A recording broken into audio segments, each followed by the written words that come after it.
Single mother Sophia Carter stunned everyone when she used her last savings to buy the abandoned Willow Creek Farm at auction. But what happened next left the entire county in disbelief. She discovered a century-old safe hidden beneath the floorboards, containing something that would transform not just her life, but an entire community's future. Before we jump back in, tell us where you're tuning in from, and if this story touches you, make sure you're subscribed, because tomorrow I've saved something extra special for you. The autumn wind whistled through broken fence posts as Sophia Carter stood at the edge of the overgrown apple orchard, watching the auction company's staff hammer weathered signs into the hard ground. Each stake seemed to puncture more than just soil. They pierced through the dreams and hopes of whoever had once called this place home. Willow Creek Farm had been abandoned for nearly 3 years now. The once thriving 120-acre property with its historic farmhouse, red barn and sprawling orchards had fallen into disrepair after the previous owners foreclosed. Sophia had driven past it countless times during her daily commute to the diner where she worked double shifts, always wondering about its story. "Mom, are we really going to try to buy a whole farm?" asked 10-year-old Lily, approaching quietly from behind.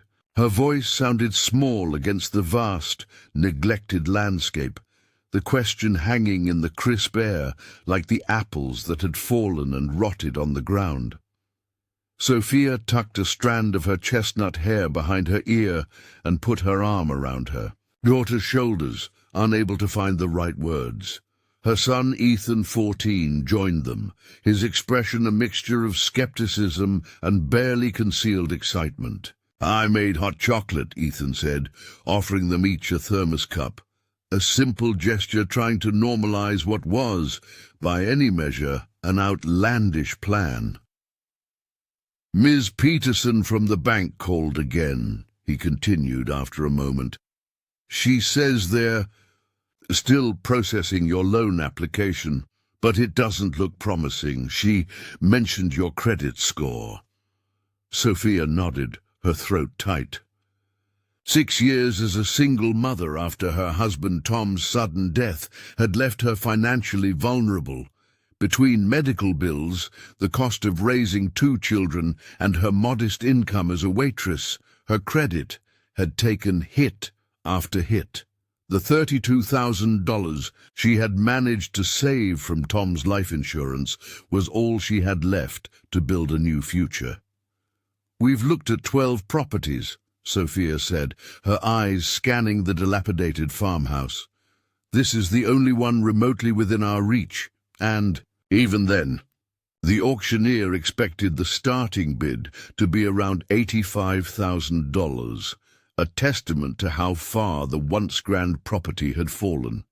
The bank had valued it at nearly $400,000 in better days. But the remote location, years of neglect, and the current economic downturn in rural Mapleton County had made it a liability rather than an asset. "What if we don't get it?" Lily asked, leaning into her mother's side. "Then we keep renting the apartment and saving," Sophia replied, trying to keep the disappointment from her voice. "But this place—" She didn't finish the thought. This place had sparked something in her the moment she saw the listing. Despite the peeling paint, sagging porch, and fields choked with weeds, Sophia had felt an inexplicable connection. Perhaps it was the apple orchard that, despite years of neglect, still produced fruit. Or maybe it was the determined wildflowers that had pushed through the cracks in the old stone walkway, refusing to surrender to abandonment. Whatever it was, Willow Creek Farm represented more than just affordable housing to Sophia. It represented possibility, the chance to give her children space to grow, to perhaps generate income beyond her waitressing job, to put down roots after years of feeling adrift. The farmhouse itself seemed to sag under the weight of secrets and neglect, Its once bright white paint now grey and peeling, repairs postponed until the house appeared to be actively surrendering to time and gravity. The barn's roof had partially collapsed on one side, and the greenhouse was more frame than glass. Yet despite all this, there was something compelling about the property, something that whispered of resilience. Word of Sophia's interest in the farm had spread through Mapleton County quickly. In a town of just over 5,000 people, news traveled fast, especially when it involved a widow with 2 kids attempting something as audacious as buying a farm. "Heard Westridge Development is sending representatives to the auction," said Margaret, Sophia's co-worker at the diner, who had stopped by with a basket of muffins. They'd been buying up all the foreclosed rural properties within 50 miles, tearing down the old buildings and putting up those cookie-cutter suburban homes. They call it revitalization, but it's more like erasing history. Sophia clenched her jaw. The thought of bulldozers tearing through the heritage apple orchard or levelling the fieldstone walls that had stood for over a century made her stomach turn. "We'll be at the auction tomorrow," Margaret added, patting Sophia on the shoulder. "Most of the diner staff will. Not that any of us can afford to bid, but, well, we want to be there for you." That night, as Lily and Ethan slept in their small, shared bedroom in the apartment, Sophia sat at the kitchen table with her laptop, spreadsheets, and loan rejection letters spread before her. She traced her finger over the aerial view of Willow Creek Farm, trying to imagine how she would manage such a property, even if, by some miracle, she won the bid. The farm would need extensive repairs. The orchard would need pruning and care. The fields would need to be cleared and planted. And all of this would have to happen while she continued working at the diner to keep food on the table and pay the property taxes. "Maybe this is crazy," she whispered to the empty kitchen. "Maybe I'm chasing an impossible dream." Preparing and narrating this story took us a lot of time, so if you are enjoying it, subscribe to our channel. It means a lot to us. Now, back to the story. From the hallway came Ethan's voice, startling her. Dad would have thought it was a great idea. Sophia looked up to see her son leaning against the doorframe, his lanky frame reminding her more of Tom with each passing day. "Your father was always the dreamer between us," she said, a sad smile forming. "I was the practical one." "Maybe it's time for you to dream a little," Ethan replied, sitting across from her. "You've been taking care of us, working double shifts, never complaining. Don't we deserve a chance at something different? Something better?" His words struck a chord. For 6 years, Sophia had been in survival mode, focused on keeping her small family safe, fed, and together. The idea of taking a risk, of reaching for something more, seemed almost foreign now. "The orchard alone could be something," Ethan continued, pointing to the aerial view on her laptop. "Mr. Jenkins at school says heritage apple varieties are making a comeback. People in the city pay premium prices for them." Sophia studied her son's earnest face, seeing a maturity that both impressed and saddened her. 14-year-olds shouldn't have to worry about agricultural market trends or their mother's financial struggles.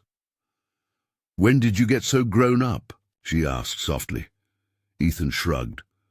"Around the same time you started working 60-hour weeks." The statement wasn't accusatory, just matter of fact, but it still pierced Sophia's heart. Her children had been forced to grow up too quickly after Tom's death. Perhaps this farm, this crazy, improbable dream, could give them back some of the childhood they deserved. As dawn broke on auction day, Sophia stood in the small bathroom of their apartment, staring at her reflection in the mirror. Her hands trembled slightly as she applied mascara, a rare concession to vanity on a day when she needed every ounce of confidence she could muster. "You can do this," she told her reflection. "The worst that happens is you don't get the farm, and life continues as before." But as she said the words, she realized how much she had invested emotionally in the idea of Willow Creek becoming their home. The thought of returning to their cramped apartment after today, of telling Lily and Ethan that their fresh start would have to wait, made her chest tighten. The drive to the auction site was quiet. Ethan stared out the window, his expression unreadable. Lily clutched a small, smooth stone, her lucky charm, so tightly that her knuckles were white. When they arrived, Sophia was surprised by the number of vehicles already parked along the dirt road leading to the farmhouse. The sight of so many people triggered a wave of anxiety. More interest meant higher bids, and higher bids meant she stopped herself, one step at a time. The crowd gathered on the patchy lawn in front of the farmhouse was a mix of locals in worn jeans and work boots, curious neighbors, and a small cluster of men in business casual attire who stood slightly apart, checking their phones and speaking quietly into Bluetooth earpieces. Margaret waved from near the registration table, where Sophia needed to provide identification and proof of funds to receive a bidder's number. The diner owner had closed the restaurant for the morning, so the staff could attend, a gesture of support that nearly brought Sophia to tears. "Your whole cheering section is here," Margaret said, gesturing to where several of the diner regulars stood. "Old Mr. Finnegan even put $20 into the pot. Said to add it to your bid." She winked. "Every little bit helps, right?" As Sophia completed the registration process, a sleek black SUV pulled up, and two more men in crisp button-downs emerged, both carrying tablets with the Westridge Development logo clearly visible. They surveyed the property with calculating eyes, making notes and occasionally taking photos of the structural defects in the buildings. "That's David Chen," Margaret whispered, nodding toward the older of the two men. "Regional Director for Westridge. If he's here personally, they're serious about this property." Sophia's heart sank. How could she possibly compete with a development company? She looked down at her bidder's card, number 17, and wondered if she was making a terrible mistake.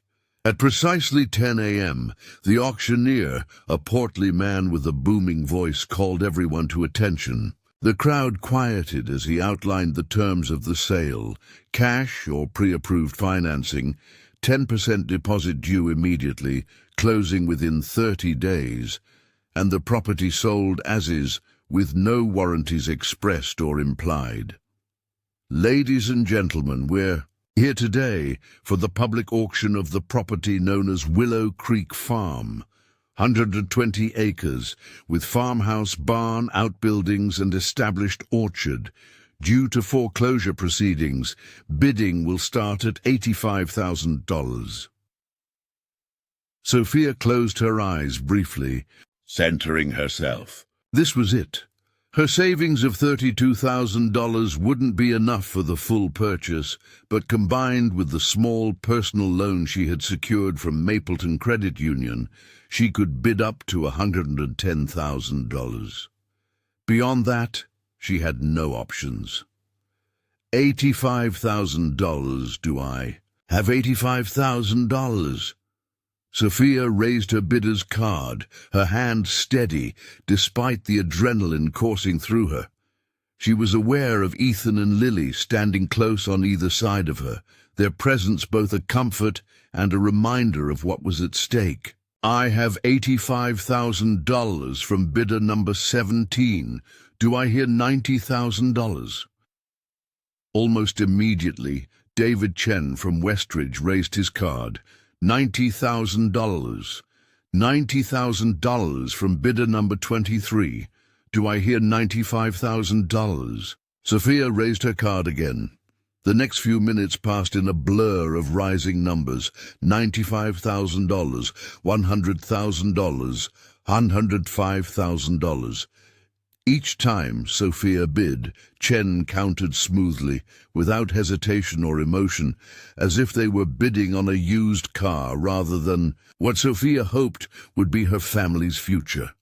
At $110,000, Sophia's stomach clenched.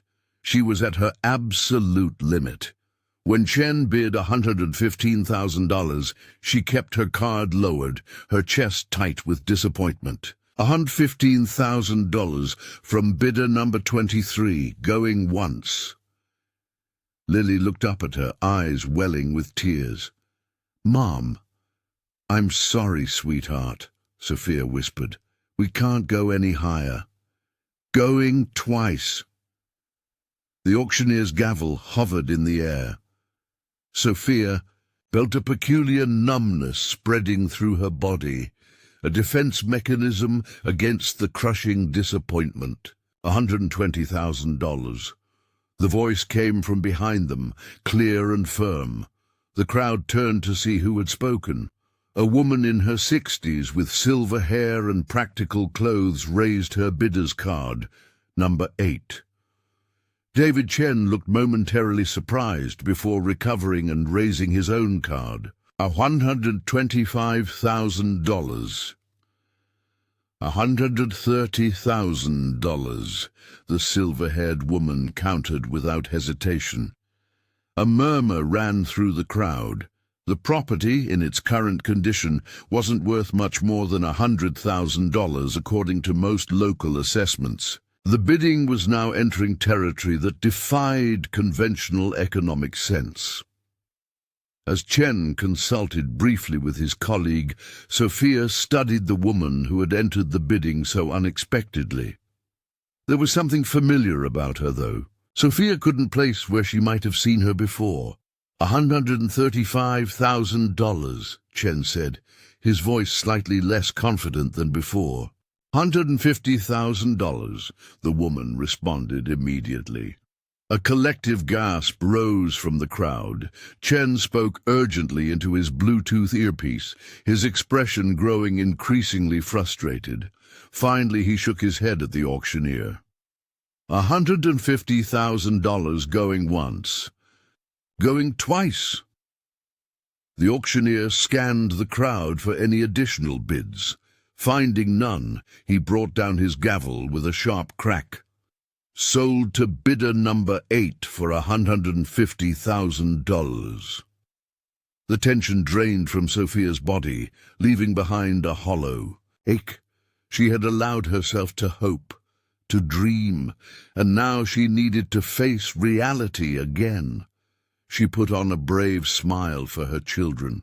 "We'll find something else," she promised, though the words felt empty even to her own ears. As the crowd began to disperse, Sophia gathered her courage to approach the woman who had won the auction. It seemed only right to congratulate her and perhaps learn a little about her plans for the property that had, however briefly, occupied such a significant place in Sophia's dreams.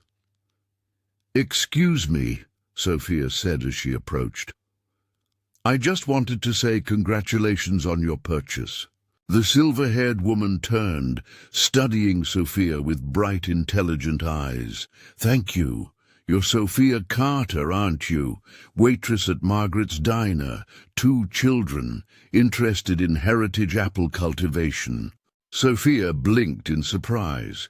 "How do you know all that?" "Small town," the woman replied with a slight smile. "And I make it a point to know who's interested in properties I'm considering. I'm Eleanor Harmon." She extended her hand. Sophia shook it, finding the grip firm and direct. "It's a beautiful property, or it could be, with some work." "It certainly could," Eleanor agreed, looking past Sophia to where Ethan and Lily stood, watching them curiously. "Those are your children?" "Yes, Ethan and Lily," Sophia said, gesturing for them to join her. Eleanor nodded thoughtfully.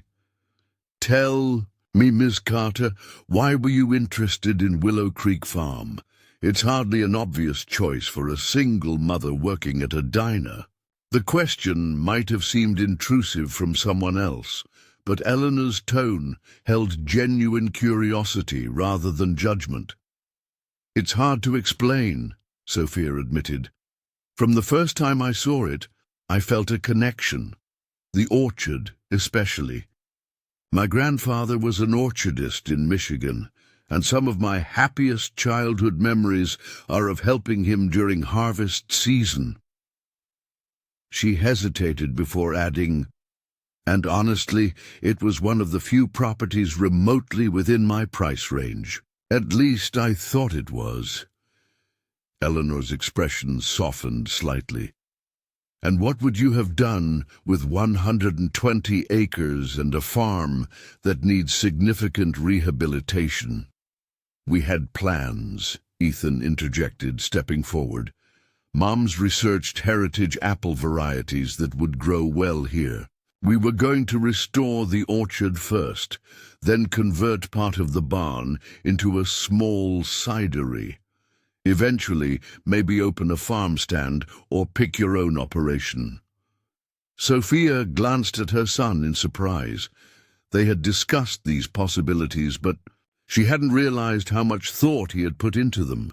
"Ambitious," Eleanor commented, but without sarcasm. "And the farmhouse, it needs substantial work." We would have lived in the small caretaker's cottage while fixing up the main house room by room," Lily piped up. "I was going to have the bedroom with the window seat." Eleanor smiled at the girl's specificity. "That's the best bedroom in the house." "Good choice." As David Chen from Westridge Development approached, clearly intending to speak with Eleanor, she held up a hand to forestall him. "Mr. Chen, I'll be with you shortly." Chen retreated, looking somewhat annoyed at being dismissed. Eleanor turned back to Sophia. "I have a proposition for you, Miss Carter. Would you and your children join me for lunch at the diner? I'd like to discuss something with you." Confused but intrigued, Sophia nodded. "Of course. Though I should warn you, I'm not scheduled to work today, so the service might be a bit slower than usual." Eleanor chuckled. "I think we'll manage." As they walked toward their respective vehicles, Ethan leaned close to his mother. "What do you think she wants?" "I have no idea," Sophia admitted, "but I guess we're about to find out." The drive back to town was filled with speculation. Lily wondered if Eleanor might want to hire them as caretakers for the property. Ethan theorized that perhaps she wanted advice about the orchard, given Sophia's family background. Sophia herself tried to keep her expectations firmly in check. Whatever Eleanor Harmon wanted to discuss, it wouldn't change the fundamental reality. Willow Creek Farm would not be their home. When they arrived at Margaret's diner, Eleanor was already seated in a corner booth, a manila folder and legal pad on the table before her. She looked up as they approached, gesturing for them to join her. "I took the liberty of ordering coffee," she said. "And chocolate milk for Lily. Margaret mentioned it's your favorite." Lily's eyes widened at this personalized attention from a stranger. "Thank you, Mom." Once they were settled, Eleanor didn't waste time on small talk. "I'll be direct, Miss Carter. I buy distressed rural properties throughout this region. Normally, I renovate the houses, restore the land to productivity, and either sell them to carefully selected buyers or establish them as working educational farms." "You outbid Westridge," Sophia observed. They're not used to losing from what I hear. Eleanor's expression hardened slightly. Westridge Development represents everything wrong with rural land management. They purchase properties like Willow Creek, bulldoze everything of historical and agricultural value, and replace them with generic housing developments that destroy the character of rural communities. Her passion was evident, reminding Sophia of her own grandfather's fierce protection of his orchard against encroaching development decades ago. "So you're a preservationist?" Sophia asked. "In a sense," Eleanor replied, "but not the type who wants to freeze everything in amber.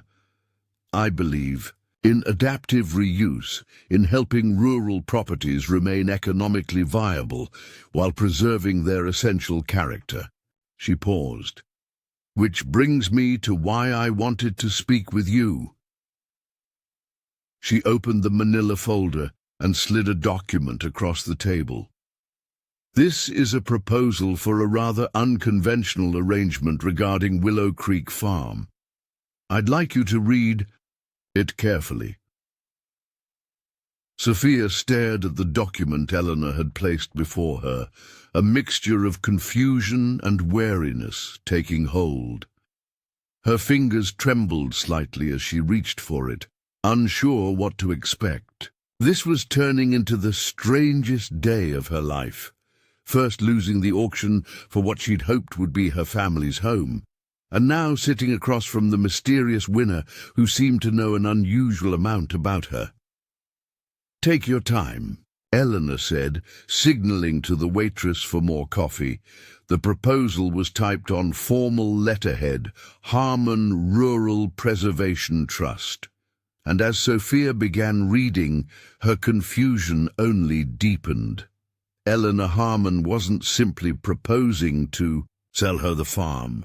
She was offering a partnership, a mentorship, and what amounted to a complete career change all at once. Ethan leaned against his mother's shoulder, reading along silently.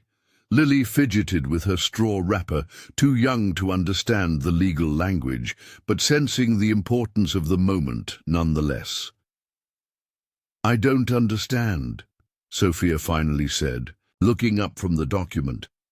"You want me to live at Willow Creek and manage the restoration of the orchard? As your employee?" Eleanor shook her head. "Not as an employee, as a partner. My trust would retain ownership of the land itself, but you would have a 99-year lease on the property with an option to purchase after 5 years. You would own the business you create there outright. The trust would provide initial capital for restoration, equipment, and materials." "Why me?" Sophia asked bluntly. "You don't know me. I'm a waitress with no formal agricultural training, a single mother with barely enough savings to make the minimum bid on a foreclosed property." Eleanor's expression softened. "Sometimes the right experience doesn't come with degrees or certifications. Ms. Carter, you grew up working in your grandfather's orchard. You've spent 6 years demonstrating remarkable resilience and resourcefulness as a single parent. Your research into heritage apple varieties shows initiative and genuine passion." She took a sip of her coffee before continuing. "More importantly, you see Willow Creek for what it could be, not just what it is now. That vision is rarer than you might think." Sophia glanced at her children, noting Ethan's barely contained excitement and Lily's wide-eyed wonder. "This seems too good to be true," she said cautiously. "What's the catch?" Eleanor smiled slightly. "Direct. I appreciate that." She leaned forward. "Here's the catch, as you put it. The work will be intensive. Restoring that orchard, rehabilitating the buildings, establishing a viable business. It's not for the faint of heart. You'll work harder than you ever have at the diner, with no guaranteed outcome." "I'm not afraid of hard work," Sophia replied. I know, Eleanor said simply. That's why we're having this conversation.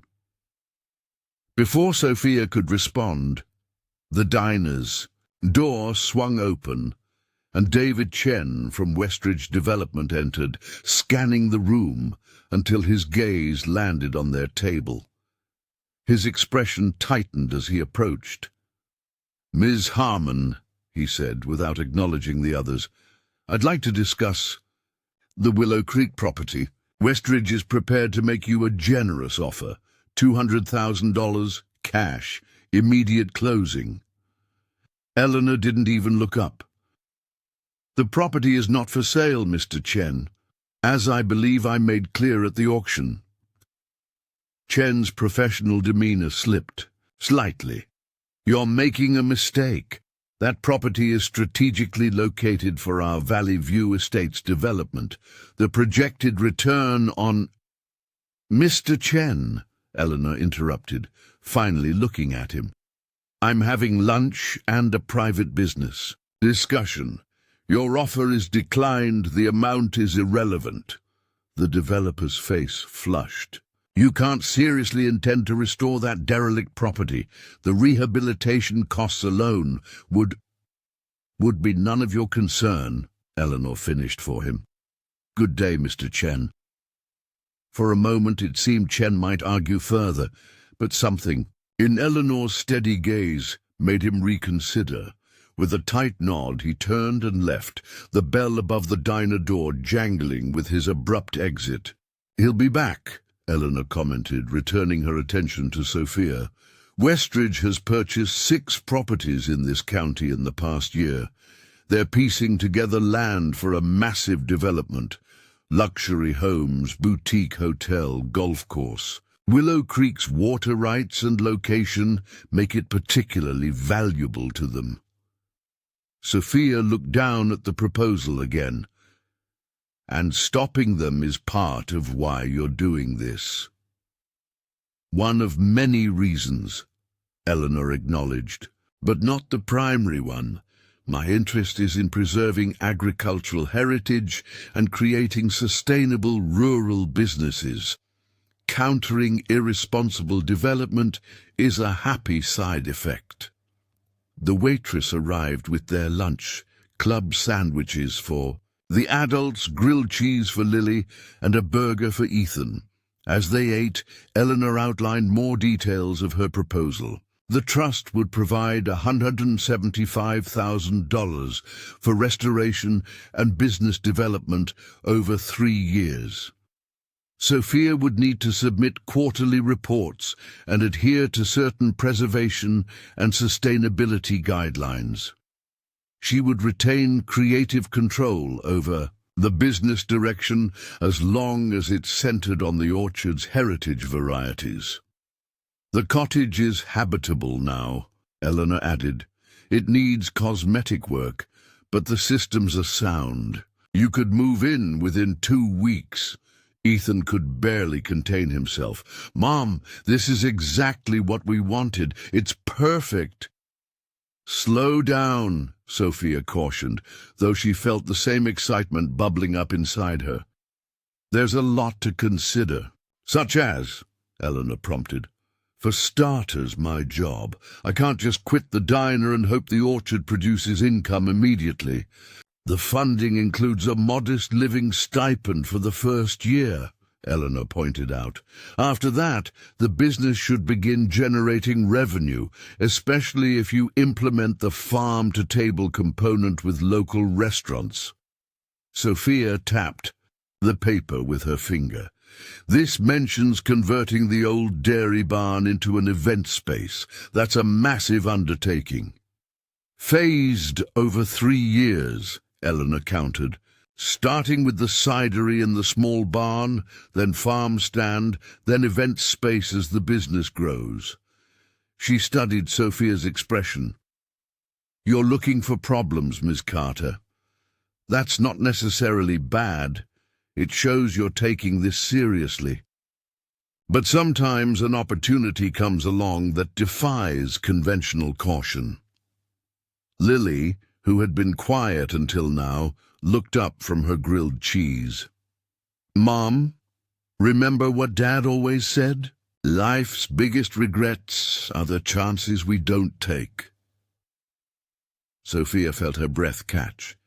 Tom had indeed said that often, usually before embarking on one of his adventurous plans. It was both comforting and painful to hear his words from their daughter's mouth. "Your father sounds like a wise man," Eleanor observed gently. "He was," Sophia said softly. "He would have loved Willow Creek." She squared her shoulders.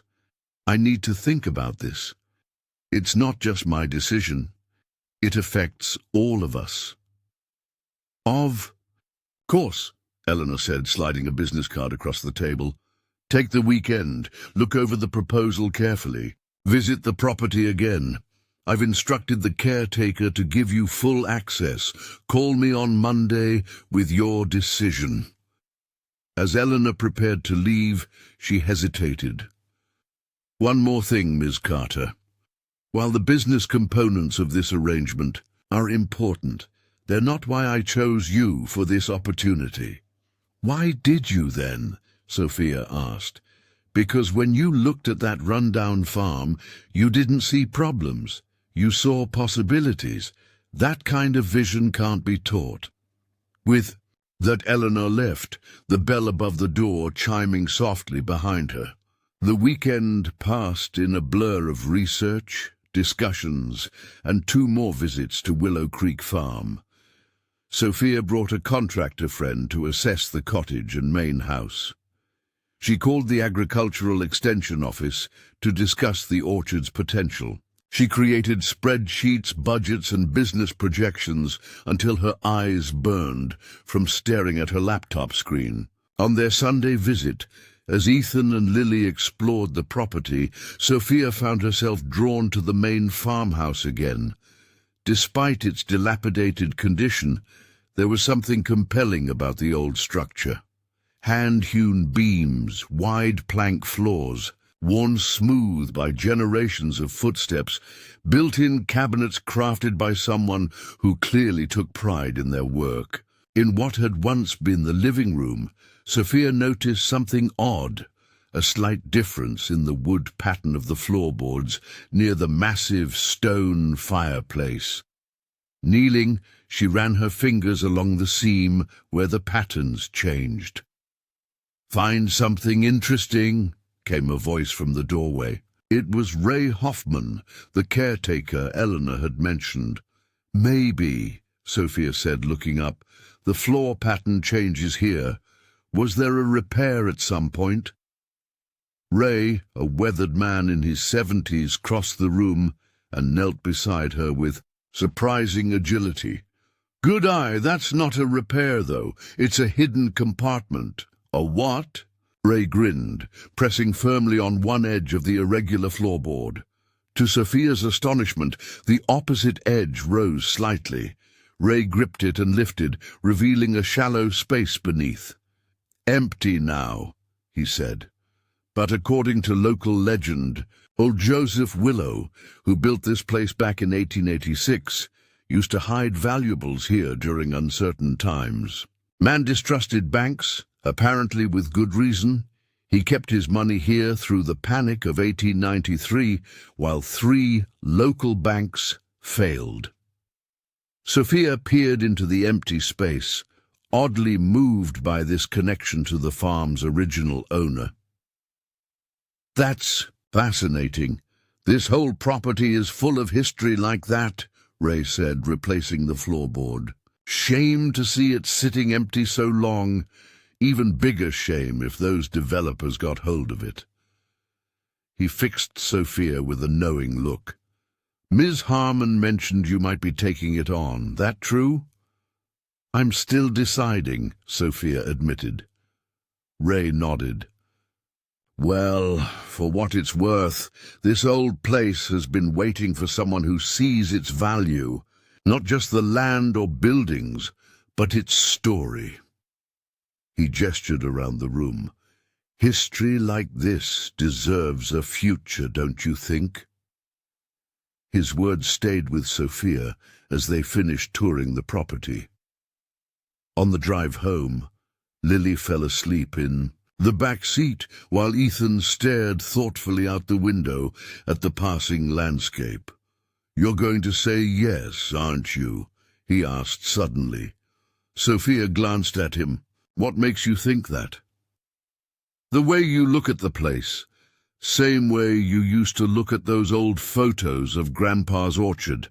Like you're seeing something that isn't quite there yet, but could be." Sophia smiled. When had her son become so perceptive? "It's a huge risk, Ethan. If it doesn't work out, then we try something else," he interrupted. "But at least we tried. That's what Dad would say." "Your father didn't have to worry about providing stability for 2 children, Sophia pointed out gently. "We've had stability, Mum," Ethan replied. "What we haven't had is, I don't know, possibility, adventure, something that's ours, not just something we're getting by in."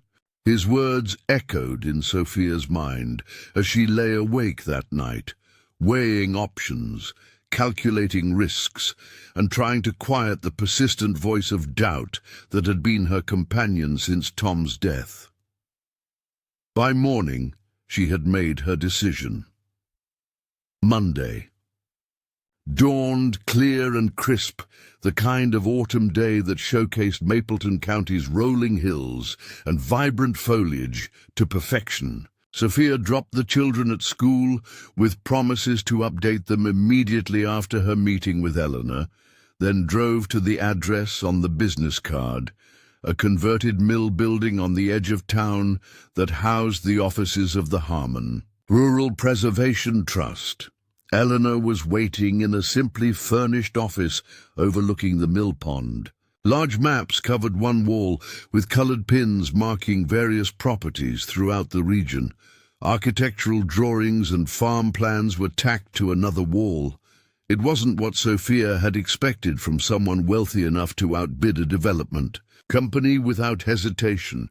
"Have you made your decision, Ms. Carter?" Eleanor asked, after they had exchanged greetings. "I have," Sophia replied, taking a deep breath. "I accept your proposal with one condition." Eleanor raised an eyebrow. "Which is?" "I want a clear path to ownership, not just a lease with an option. If I commit 5 years to restoring Willow Creek and establishing a successful business there, I want the opportunity to purchase the property at a fair market value, with credit for the improvements I've made." Eleanor studied her for a moment. "You're planning for the long term. I respect that." She nodded. "I'll have the agreement amended. Anything else?" "Yes," Sophia said. "I'd like to understand why you're really doing this. Not the general mission of your trust, but why you personally have dedicated yourself to saving these old farms. What's your connection to all this?" A shadow passed over Eleanor's face. She rose and walked to the window, looking out at the mill pond for several moments before responding. "I grew up on a farm much like Willow Creek," she finally said. 5 generations of Harmons had worked that land. I was an only child, expected to be the 6th generation. But I had other ideas. I left at 18 for college, then law school, then a corporate career that took me far from home. She turned back to Sophia.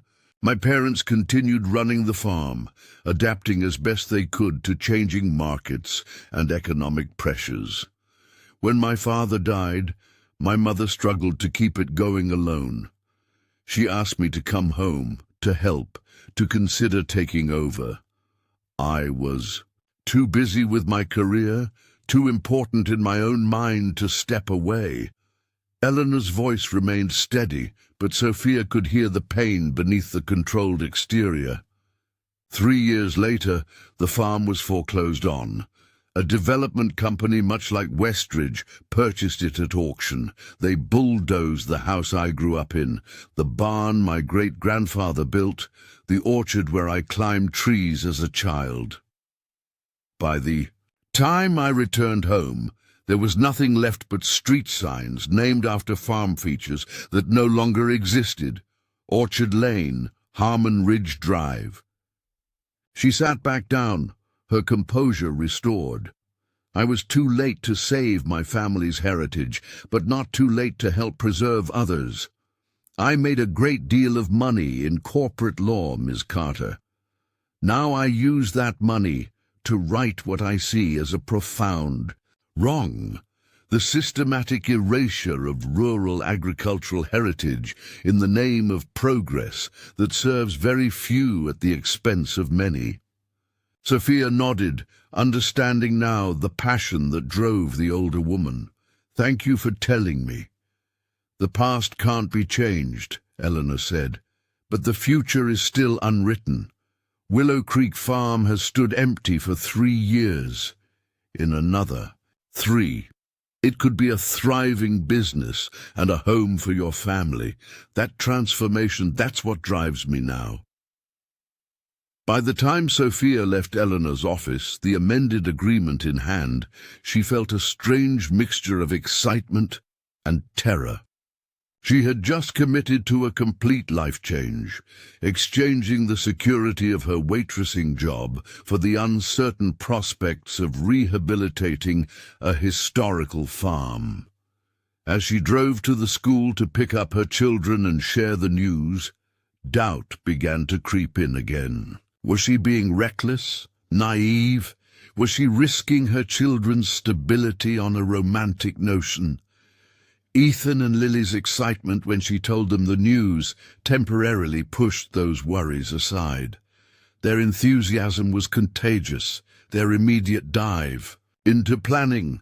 Ethan researching apple varieties on his phone, Lily drawing pictures of her future bedroom, both touching and energizing. That evening, as Sophia began the monumental task of organizing their move, a knock came at the apartment door. It was Margaret from the diner, bearing a casserole and a concerned expression. "Word spreading about your new venture," Margaret said as Sophia invited her in. "Thought you might need dinner, what with all the planning you must be doing." "Thank you," Sophia said, genuinely grateful. "There's so much to organize. I gave my notice at the diner today." Margaret nodded, setting the casserole on the counter. "That's actually why I'm here. The staff took up a collection." She handed Sophia an envelope. "It's not much, but everyone wanted to contribute something to help you get started." Sophia opened the envelope to find several $100s in cash and a card signed by everyone at the diner. She blinked back sudden tears. "Margaret, this is too generous."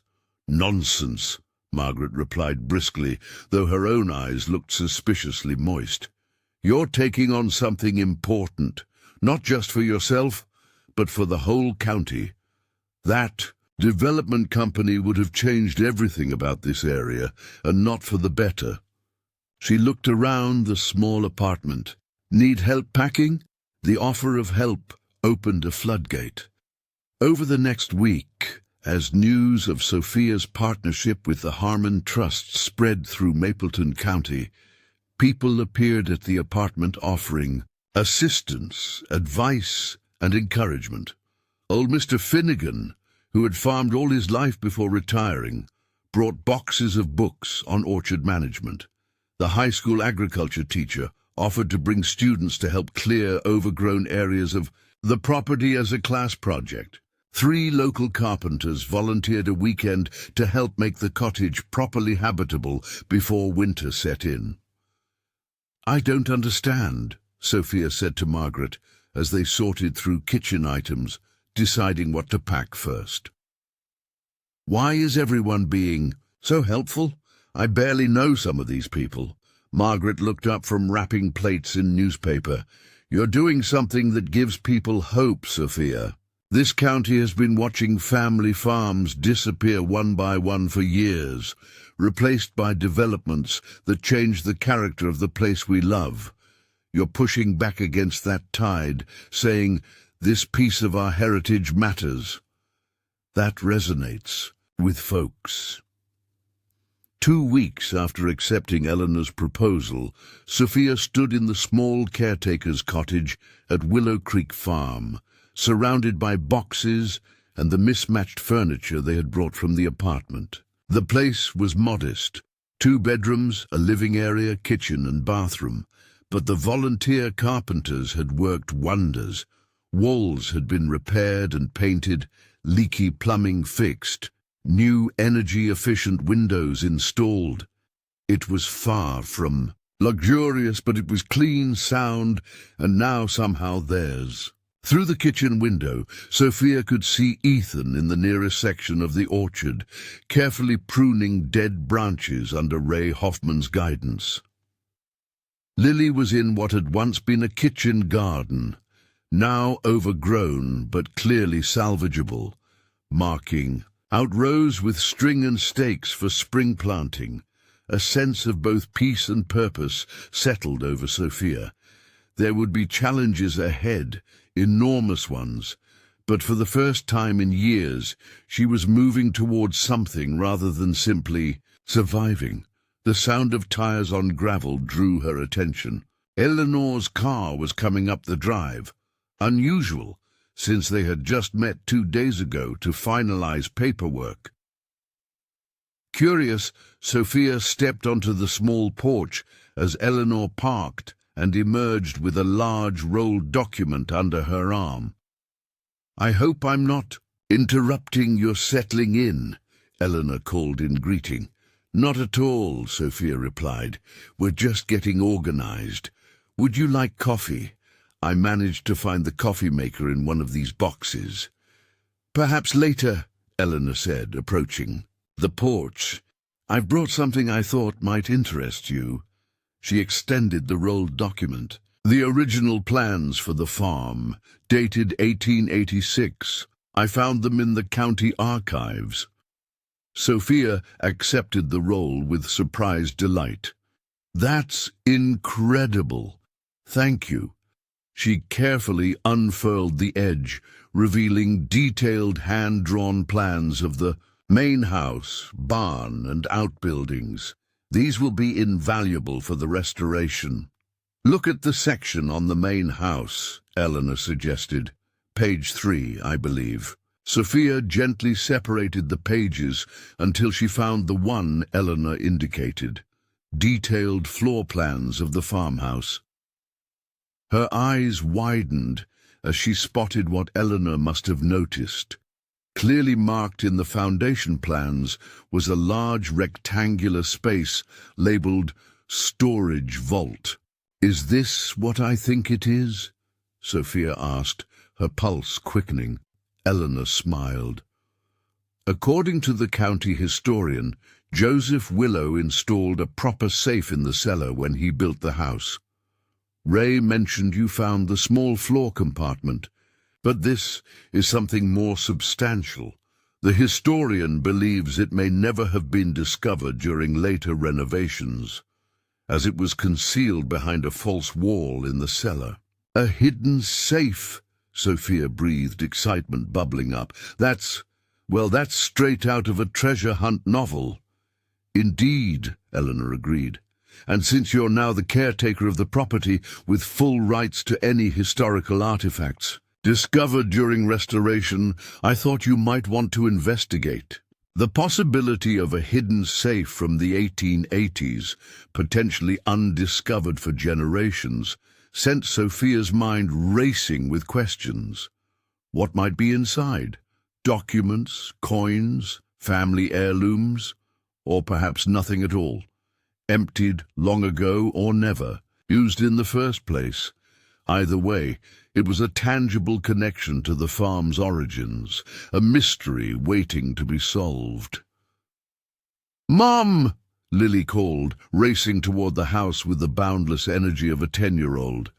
"Ray says there's a secret trapdoor in the barn that goes to an underground room.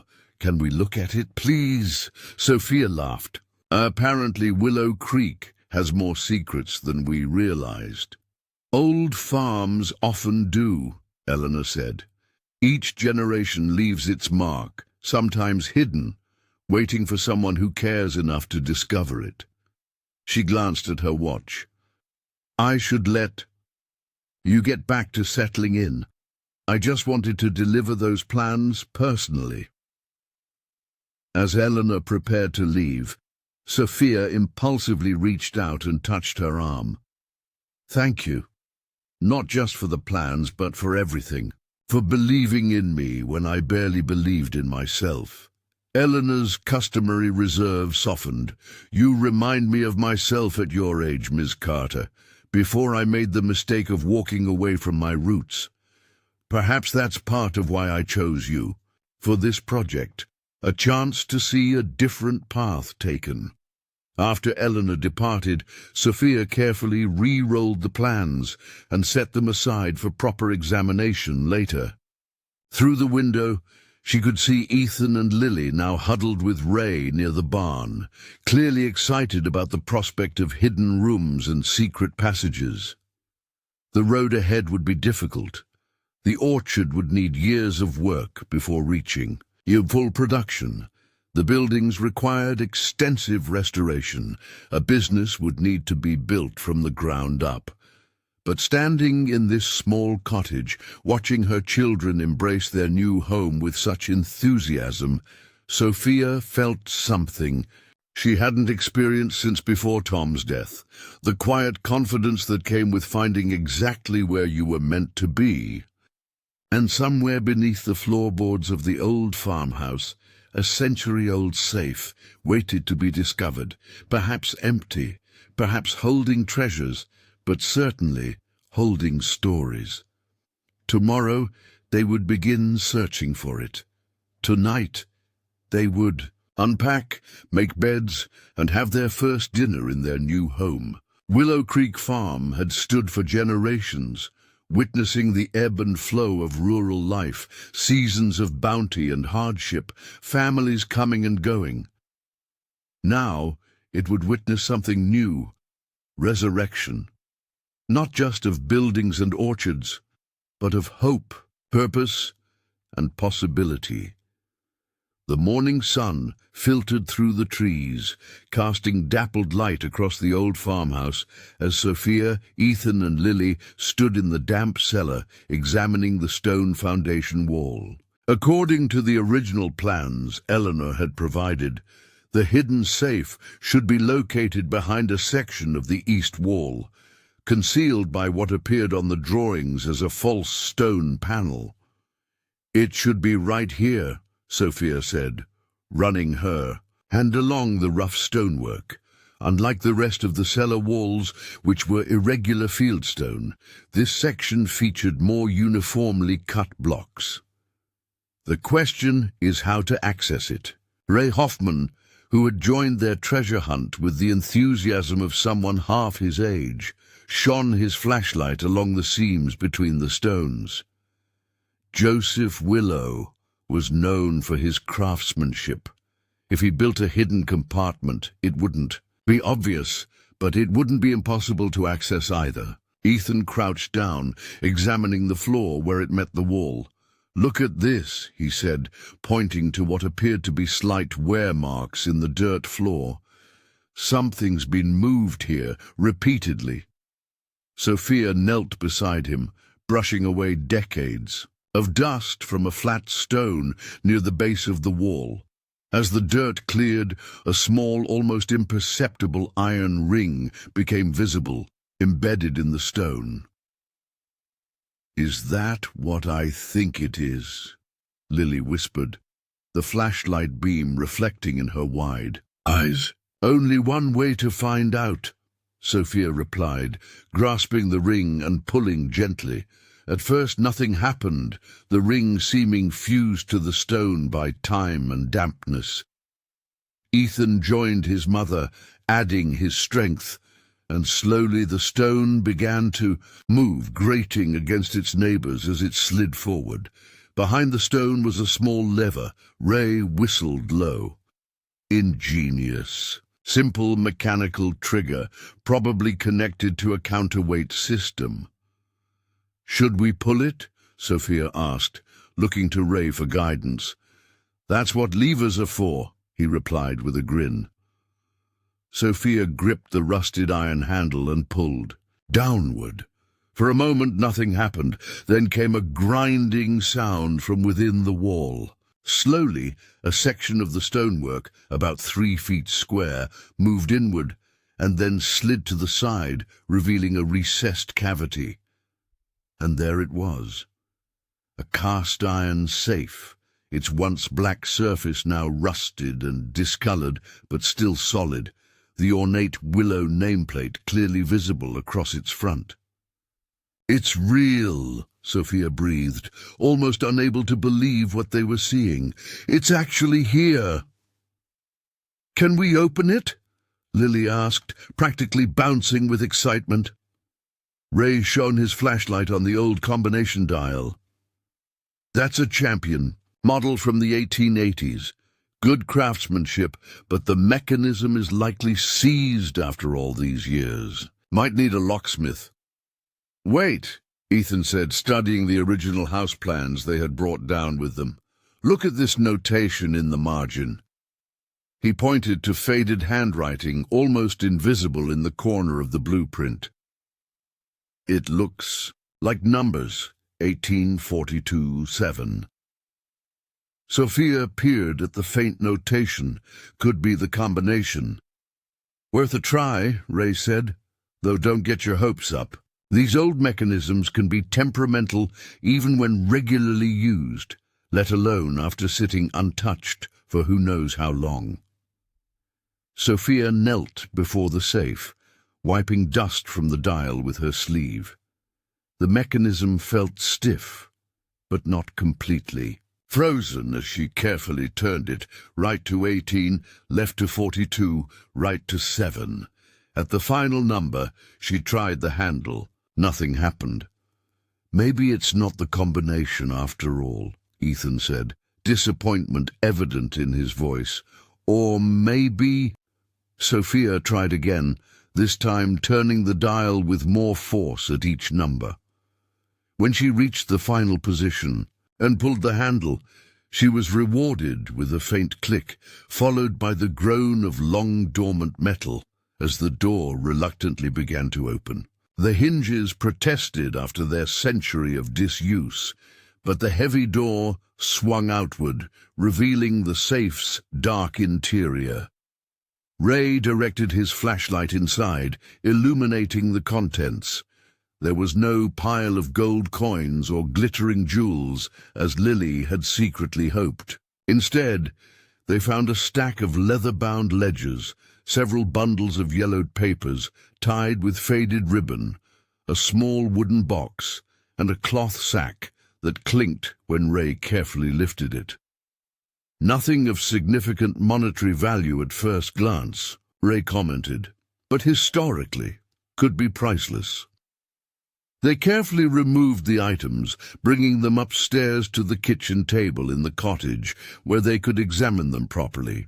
Sophia felt an odd sense of reverence as she laid out the artifacts from a different era, tangible connections to the man who had built this farm and the family who had worked it for generations. The ledgers proved to be farm records spanning from 1886 to 1924, detailing crop yields, livestock records, expenses and profits in meticulous handwriting. The bundles of papers included correspondence, deeds, and what appeared to be agricultural research. Joseph Willow had apparently been experimenting with apple varieties, grafting techniques, and storage methods well ahead of his time. The cloth sack contained a small collection of gold coins, not a fortune, but certainly valuable both historically and monetarily. The wooden box, however, held what would prove to be the most significant find.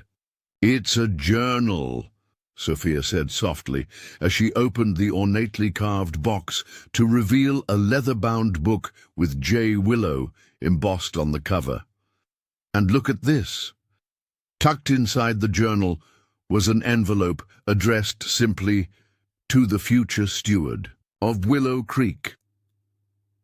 With trembling fingers, Sophia opened the unsealed envelope and removed a single sheet of paper, the handwriting strong and clear despite its age. "To whoever finds this," she read aloud. "If you are reading these words, you have discovered the legacy of Willow Creek Farm, and I hope have taken up its stewardship. I established this farm in 1886 with the belief that this land, properly tended, could support generations to come. In this safe, you will find the financial history of our endeavors, research that may prove valuable to future orchardists, and a modest emergency fund that has helped our family weather several economic storms. The true wealth of Willow Creek, however, lies not in gold, but in the land itself, specifically in the North Orchard, where I have cultivated what I believe to be unique apple varieties that combine the best qualities of durability, flavor, and disease resistance. It is my hope that whoever discovers this vault values not just its monetary contents, but the agricultural heritage it represents. May Willow Creek continue to bear fruit for generations yet unborn. With respect and optimism for the future, Joseph Willow, 1924. A profound silence fell over the kitchen as Sophia finished reading. The letter, written nearly a century ago, seemed to speak directly to their present circumstances, as if Joseph Willow had somehow known his farm would one day need resurrection and had left behind not just his possessions, but his vision. "The North Orchard," Ethan said finally. "That's the most overgrown section, the one we haven't even properly surveyed yet." "Unique apple varieties," Sophia repeated, her mind racing with possibilities. "If he developed proprietary varieties that have survived all these years." Ray nodded, understanding the implications immediately. Heritage apple varieties are experiencing a renaissance. Cideries, gourmet food companies, farm-to-table restaurants, they're all searching for unique historical apples with character you can't find in commercial varieties. "We need to examine that orchard immediately," Sophia said, energized by this unexpected discovery. If Joseph Willow's experimental trees are still alive, it could completely change our restoration priorities and potentially provide a unique market advantage. The North Orchard proved to be more challenging to access than anticipated. Decades of neglect had allowed wild growth to nearly reclaim the land, with volunteer saplings, brambles, and vines creating a nearly impenetrable thicket around and between what had once been orderly rows of apple trees. Undeterred, Sophia organized a weekend clearing expedition. Word of the hidden safe and Joseph Willow's letter spread quickly through Mapleton County, and what had been planned as a small family project unexpectedly transformed into a community event. Saturday morning found 20 volunteers arriving at Willow Creek Farm with chainsaws, brush cutters, rakes, and determination. "Never seen this much interest in clearing brush before," Ray commented as he helped organize the volunteers into teams. "Amazing what a 100-year-old mystery will do." Among the volunteers was Dr. Patricia Oakes, a pomologist from the State University's Agricultural Extension Office, who had heard about the possibility of undocumented heritage apple varieties and driven 2 hours to investigate. If these trees have indeed survived without human intervention for decades, they could possess remarkable genetic resilience, Dr. Oakes explained as she followed Sophia through the gradually clearing paths. That alone would make them valuable for breeding programs, not to mention any unique flavor profiles they might offer. By Sunday afternoon, the transformation was remarkable. What had appeared to be hopeless overgrowth now revealed itself as approximately 50 ancient apple trees, gnarled, unpruned, and struggling beneath vines, but unquestionably alive. Among them, Dr. Oakes identified 7 trees that didn't match any known varieties in her extensive catalogue. These could absolutely be Joseph Willow's experimental varieties, she confirmed, carefully collecting leaf samples for DNA analysis. They've survived drought, disease, and decades of neglect. That's exceptional resilience. As the volunteers departed, tired but satisfied with their weekend's work, Sophia found herself standing alone in the center of the newly revealed orchard. The ancient trees, now freed from their strangling competitors, seemed to stand taller, their twisted branches reaching toward the late afternoon sunlight with a kind of dignified perseverance that moved her unexpectedly. These trees had outlived. Their planter witnessed the passage of generations, survived abandonment, and endured. Now they were being given a second chance, just as she was. The parallel wasn't lost on Sophia. "Mom?" Ethan's voice broke into her reflections. "Dr. Oakes wants to know if she can come back next weekend with a grafting team. She says if these are truly unique varieties, we should start propagating them immediately to ensure they're preserved." The following weeks passed in a whirlwind of activity. As word of the Willow Creek discoveries spread, interest in the farm grew. Dr. Oakes confirmed that at least 5 of the mysterious trees were indeed undocumented varieties, and preliminary taste tests of the few apples they bore that autumn revealed exceptional qualities. One with intense aromatics reminiscent of tropical fruit, another with a perfect balance of sweetness and acidity, a third with unusual spice notes unlike anything in commercial production. Eleanor visited regularly, clearly delighted by the unexpected historical discoveries and the accelerating restoration timeline. During one such visit, as they walked the perimeter of the newly cleared North Orchard, she made a suggestion that would alter the trajectory of Sophia's business plan.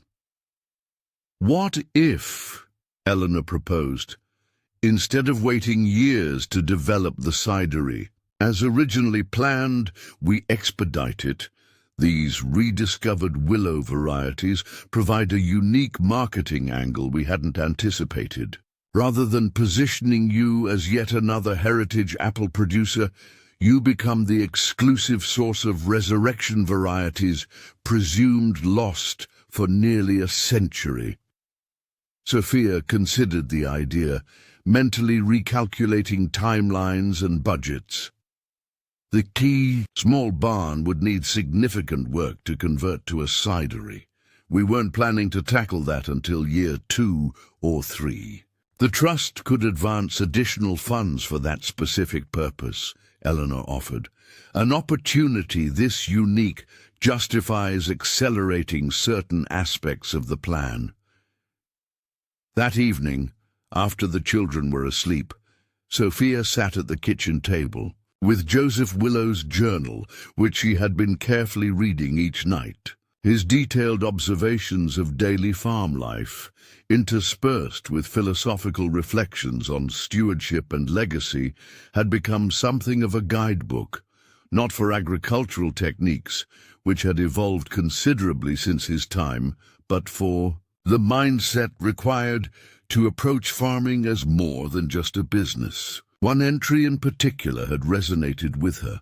April 18, 1898, faced significant crop damage from last night's unexpected frost.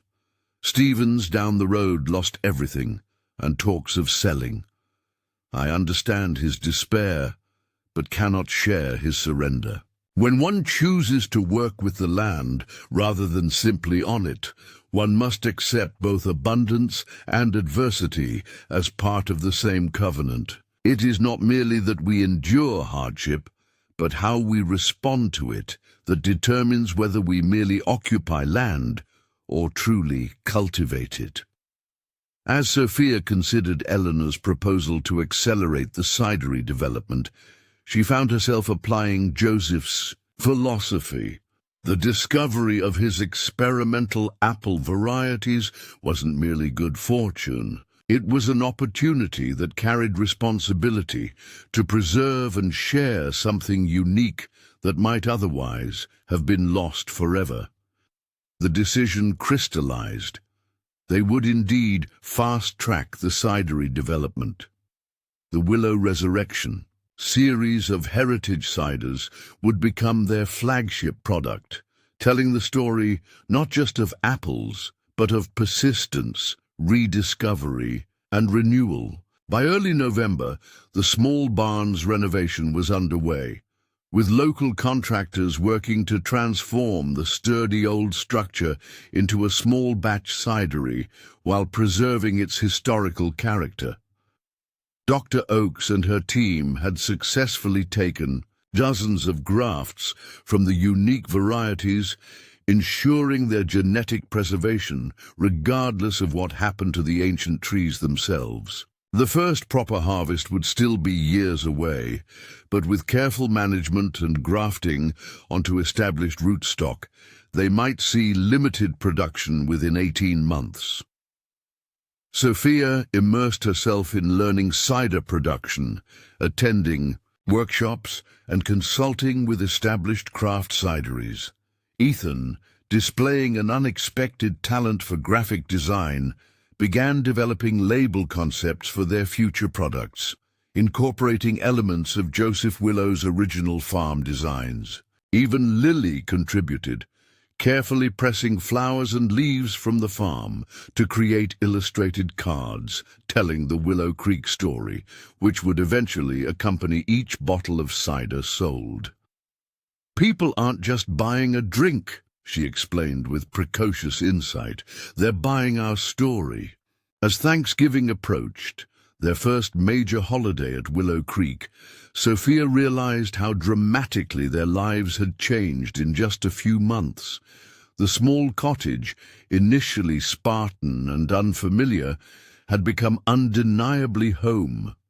School. Mornings were no longer the rushed urban scramble they had once been, but now involved collecting eggs from their small flock of chickens and walking the orchard's perimeter before the bus arrived. Ethan had joined the high school's Future Farmers of America chapter and was thriving in ways she hadn't seen since before Tom's death.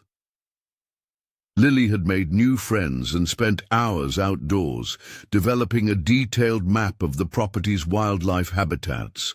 Sophia herself had transformed as well. The constant low-grade anxiety that had been her companion for years, worry about bills, job security, providing opportunities for her children, hadn't disappeared, but had changed in character. The challenges she faced now were tangible, addressable, and purposeful. She worked harder than she ever had at the diner, often collapsing into bed exhausted, but it was the satisfying exhaustion of creation rather than the hollow fatigue of merely surviving. Their Thanksgiving table reflected this transformation. Margaret and several other friends from town joined them in the cottage, which was crowded but warm with conversation and laughter. The meal featured vegetables from their own kitchen garden, eggs from their chickens, and apple pie made with fruit from the orchard's surviving standard varieties. "A toast," Margaret proposed, raising her glass, "to Sophia and her vision for Willow Creek, and to Joseph Willow," Ray added, "who planted trees for a future he would never see." "And to Westridge Development, losing their bid," Ethan said, with teenage bluntness, earning laughter and emphatic agreement from the adults. As the evening progressed and dishes were cleared, Eleanor, who had initially declined the invitation but ultimately relented, drew Sophia aside. "I have something to show you," she said, retrieving a folder from her bag. "The preliminary marketing study for Willow Resurrection cider. I had a consultant analyze the potential market." Sophia opened the folder and found herself looking at projections that exceeded her most optimistic estimates. "This can't be right," she said, scanning the numbers again. "These revenue projections for year 3 are entirely plausible," Eleanor completed the thought. "The combination of authentic historical provenance, unique flavor profiles, and the compelling rediscovery narrative creates what marketers call a premium positioning opportunity. In simple terms, restaurants and specialty retailers will pay a significant premium for a product with this story and exclusivity." "This would change everything," Sophia said, still processing the implications. "At these numbers, we could accelerate the main house restoration, expand production more quickly, maybe even add an on-site tasting room earlier than planned." Eleanor nodded. "The potential is certainly there, but I would caution against expanding too rapidly. Quality and authenticity are your unique advantages. Scale too quickly, and you risk undermining both." Their conversation was interrupted by Lily calling everyone to the living room, where she had organized an impromptu Thanksgiving talent show. As Sophia watched her children and their new community, sharing music, stories, and laughter, she felt a profound sense of gratitude for the unexpected path that had led them here. Later that night, after the guests had departed and the children were asleep, Sophia bundled up and walked to the main farmhouse. She'd been spending several hours each week carefully sorting through the contents of Joseph Willow's safe, cataloging items and researching their significance. The process had created an unexpected connection to the man whose vision had established this place nearly 140 years earlier. In the quiet of the old house, illuminated only by battery-powered lanterns until electricity could be restored, Sophia opened Joseph's journal to an entry she had discovered earlier that week. November 28, 1889, Thanksgiving. Reflected today on the curious nature of gratitude, how it expands to fill whatever vessel holds it. This farm was raw potential when we arrived, much work yet before us. Now, 3 years hence, we have a home, bearing orchards, and though challenges remain aplenty, I find myself thankful not despite the work ahead, but because of it. To build something enduring requires effort worthy of that endurance. The words seemed to span the century between them, a hand reaching back through time with wisdom that felt freshly relevant. Sophia ran her fingers over the faded ink, feeling a kinship with this man she would never meet, but whose legacy she was now continuing. The sound of gravel crunching outside pulled her from these reflections. Through the dusty window, she could see headlights approaching, unusual for nearly 10 p.m. on Thanksgiving. As the vehicle came closer, she recognized David Chen's car from Westridge Development. Wary but curious, Sophia stepped onto the porch as Chen parked and emerged with a portfolio under his arm. His expression was difficult to read in the dim light, not quite hostile, but certainly not friendly. "Ms. Carter," he called in greeting, "I apologize for the late hour and the holiday intrusion, but I've been trying to reach you for days." "Mr. Chen," Sophia acknowledged coolly, "what brings Westridge to Willow Creek on Thanksgiving night?" Chen approached the porch, but remained at the bottom of the steps, perhaps sensing that he was not welcome to come closer. "Business, Ms. Carter. Specifically a proposal I'm authorized to present directly to you, bypassing the Harmon Trust entirely." "I'm not interested in selling, Mr. Chen. I thought that was clear." "You misunderstand," Chen replied, his tone shifting to something more conciliatory. We're not looking to acquire the property outright anymore. We're offering a development partnership. He extended the portfolio. Our research indicates that your heritage apple varieties could have significant market value. Westridge is prepared to invest $3 million to develop a commercial-scale cidery operation here, along with a boutique hospitality venue. You would retain ownership of the intellectual property and receive substantial royalties. Sophia didn't take the portfolio. And what would happen to the rest of the farm? The historical buildings, the restoration plan? Chen hesitated briefly. The development would require utilizing approximately 80% of the acreage for more economically productive purposes. The main house could be preserved as the centerpiece of a country club facility. The original orchard section would become a themed attraction within a larger residential community. So, essentially, you want to turn Joseph Willow's agricultural legacy into a decorative element for a luxury development, Sophia summarized, not bothering to keep the disapproval from her voice. Commercialize the apple varieties while bulldozing most of what he built. I'm offering you financial security, Ms. Carter, Chen said, a hint of frustration breaking through his professional demeanor. The Harmon Trust's approach may be idealistic, but it's economically marginal at best.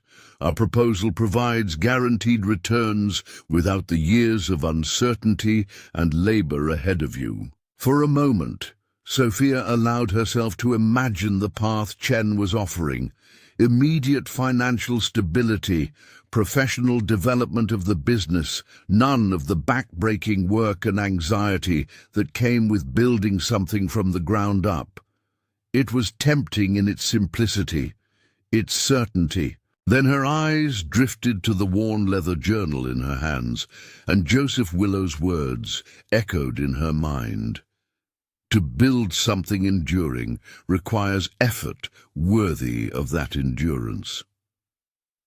"Thank you for the offer, Mr. Chen," she said finally. "But I'm not interested. Willow Creek isn't just land and buildings to be repurposed for maximum profit. It's a heritage that deserves to be honored, not commodified." Chen's jaw tightened. "Ms. Carter, you're making a significant financial mistake. Our projections aren't the only measure of value," Sophia interrupted.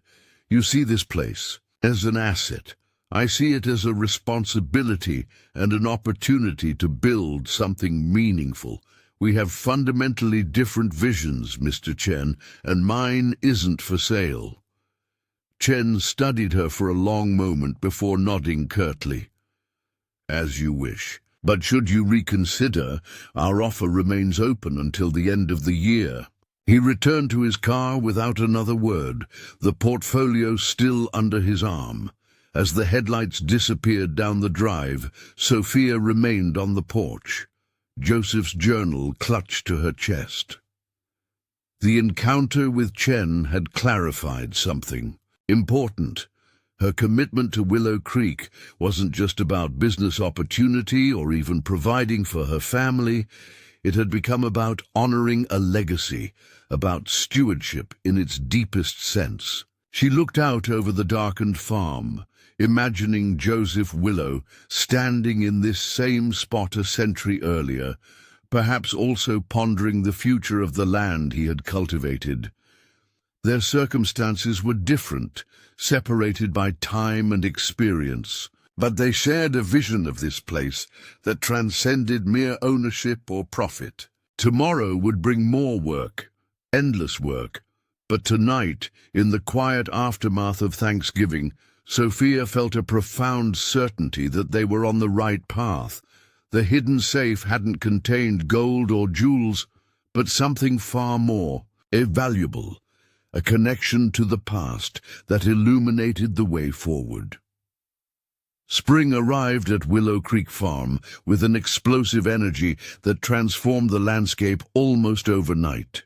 The apple trees in the main orchard, properly pruned during winter for the first time in years, erupted in a magnificent display of blossoms that surpassed Sophia's most optimistic expectations.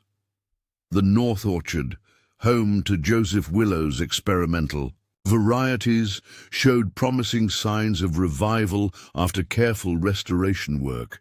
Standing amid the sea of white and pink blossoms, Sophia took a rare moment to simply breathe and appreciate how far they had come since that fateful auction day 6 months earlier. The farm was still very much a work in progress, with the main house renovation only partially complete, but signs of renewal were everywhere. The small barn had been successfully converted into a cidery, with gleaming stainless steel tanks now, sharing space with the original wooden beams. Dr. Oakes's team had successfully propagated dozens of trees from Joseph's unique varieties, creating a nursery of saplings that would eventually expand production. The cottage garden was now orderly rows of vegetables and herbs, rather than the tangle of weeds it had been. "Thinking deep thoughts?" Eleanor asked, approaching through the orchard with a tablet in hand. Her visits had become weekly occurrences, as the project gained momentum. "Just appreciating the blossoms," Sophia replied. "I knew intellectually that the orchard would bloom, but seeing it like this—" She gestured to the canopy of flowers stretching across the hillside. "It's more beautiful than I imagined." Eleanor nodded, understanding the sentiment. Beauty and functionality in perfect harmony. That's what makes orchards special. She held up her tablet. "Speaking of functionality, I have some news you'll want to see. The DNA analysis of Joseph's apple varieties has been completed."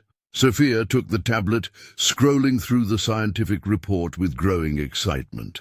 "So they're definitively unique, not matches to any known varieties." "Completely unique," Eleanor confirmed. "Furthermore, 2 of them show genetic markers associated with disease resistance that are particularly valuable for modern breeding programs. The university is already fielding inquiries from commercial nurseries interested in licensing rights." "Licensing?" Sophia looked up from the report. "I hadn't even considered that possibility." "You own the trees and their genetics," Eleanor pointed out. "If commercial nurseries want to propagate these varieties for widespread distribution, they need your permission. That represents a potential revenue stream independent of your cider production." The implications were significant. While the Willow Resurrection cider brand remained their primary focus, licensing the genetics of Joseph's apples to nurseries could provide immediate income, while the orchard continued its slow journey back to full production. "There's more," Eleanor continued as they walked toward the cidery. "The Historical Society completed their assessment of Joseph's papers. They're quite excited about his detailed records of agricultural practices from the late 19th century. They're proposing a small exhibit at the County Museum, which would include promoting Willow Creek as a living agricultural heritage site." Sophia smiled at the thought of Joseph Willow receiving recognition after all these years. His meticulous records had proved invaluable not just for their restoration efforts, but apparently for historical research as well. As they approached the cidery, the sound of hammering greeted them. The construction crew was completing work on what would become a small tasting room, an addition to their business plan made possible by the accelerated timeline Eleanor had proposed after the discovery of Joseph's apple varieties. Inside, Ray was supervising the delivery of their first proper cider press, a refurbished model that struck the right balance between authenticity and efficiency. Ethan, who had developed a passionate interest in the cider-making process, was helping position the equipment, looking more confident and engaged than Sophia could remember since before his father's death. "The first test batch is scheduled for next week," Ray informed them proudly. "Using conventional apples, of course.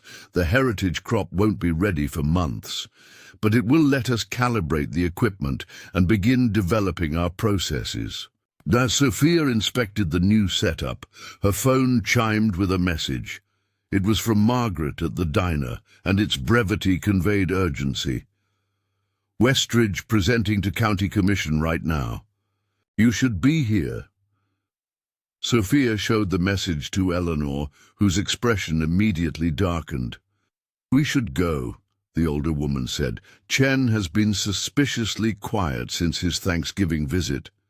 They arrived at the county courthouse 15 minutes later to find the commission meeting room packed with residents. David Chen stood at the podium, projecting sleek architectural renderings of a development called Willow Ridge Estates, a name clearly chosen to evoke the farm without directly appropriating it. Phase 1 includes 46 luxury homes on generous lots, preserving much of the natural landscape, Chen was explaining as they slipped into seats at the back. Phase 2 would add the country club, golf course, and boutique hotel, creating approximately 120 full-time jobs for county residents. Commissioner Walker, a fourth-generation farmer himself, looked skeptical.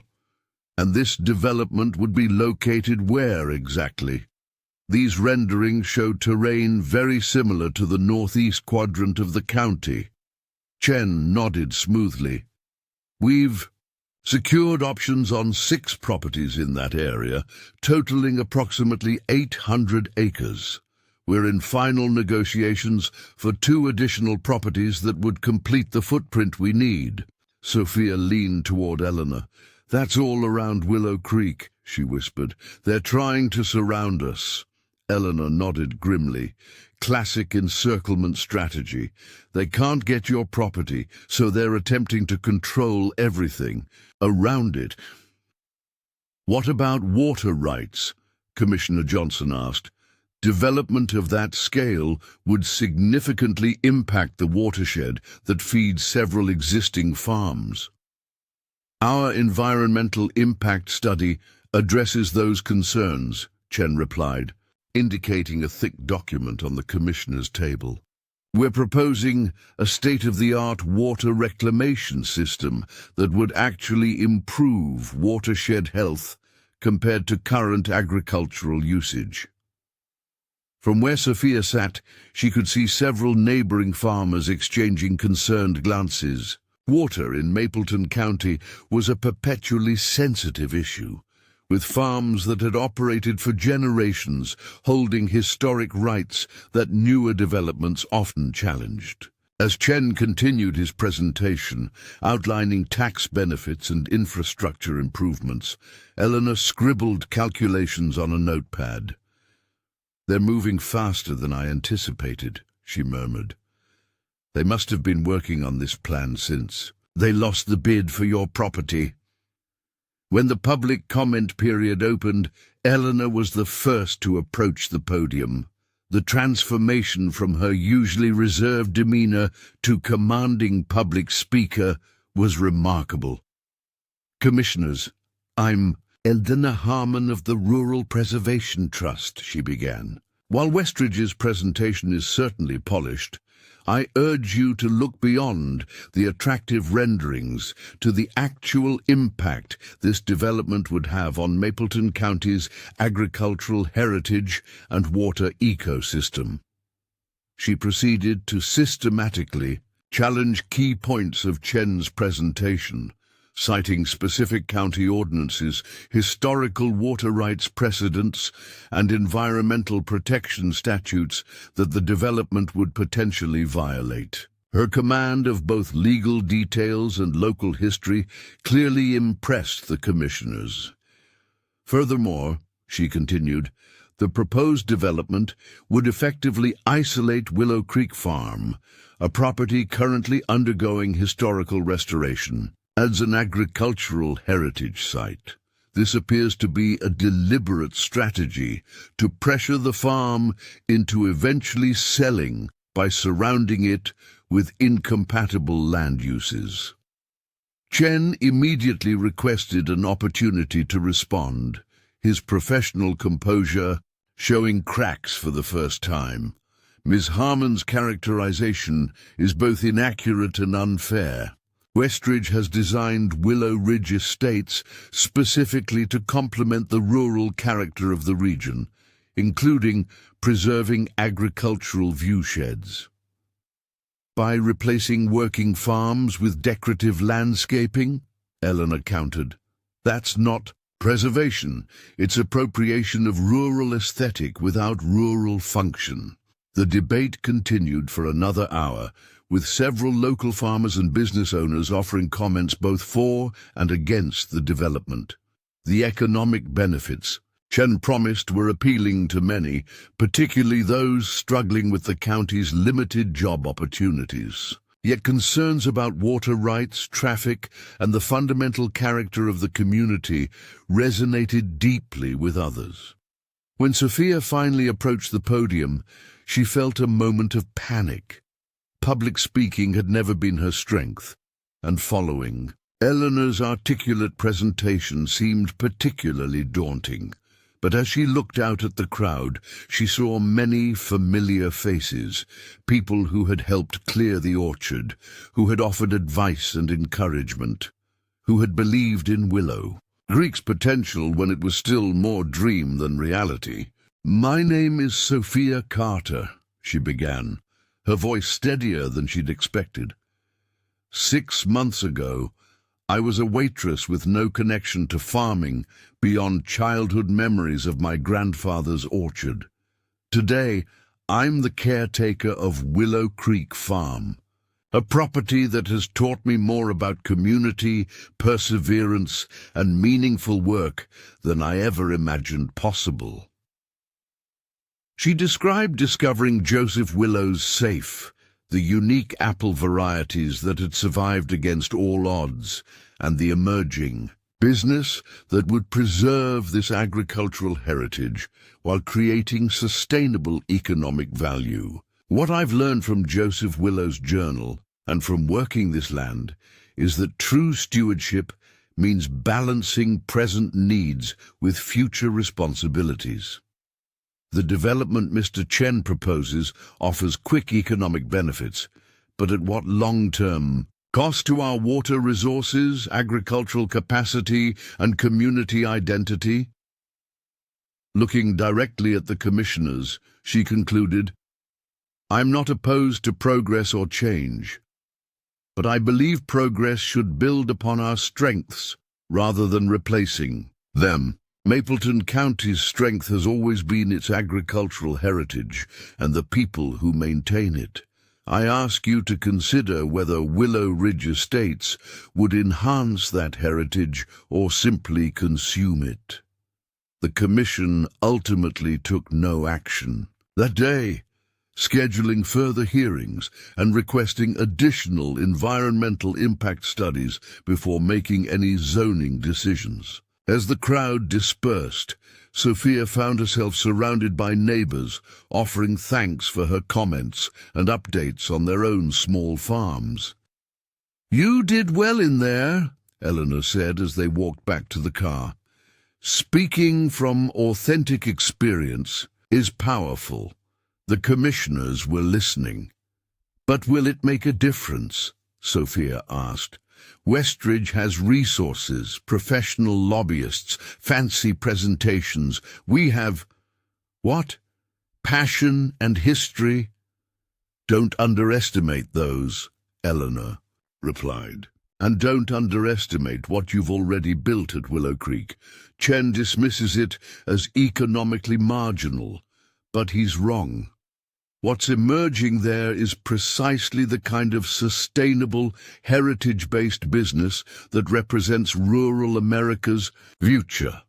The following weeks brought a whirlwind of activity. The first test batch of cider, made with conventional apples while waiting for their heritage crop, proved surprisingly successful, with Ray's expertise and Ethan's enthusiasm combining to create a product that exceeded Sophia's expectations. Local restaurants expressed immediate interest, and Margaret offered to feature it exclusively at the diner. Meanwhile, the controversy over Westridge's proposed development intensified. County commission meetings became standing-room-only affairs as residents debated the community's future. The local newspaper devoted front-page coverage to the issue, including a feature on Willow Creek's restoration that highlighted the discovery of Joseph's unique apple varieties.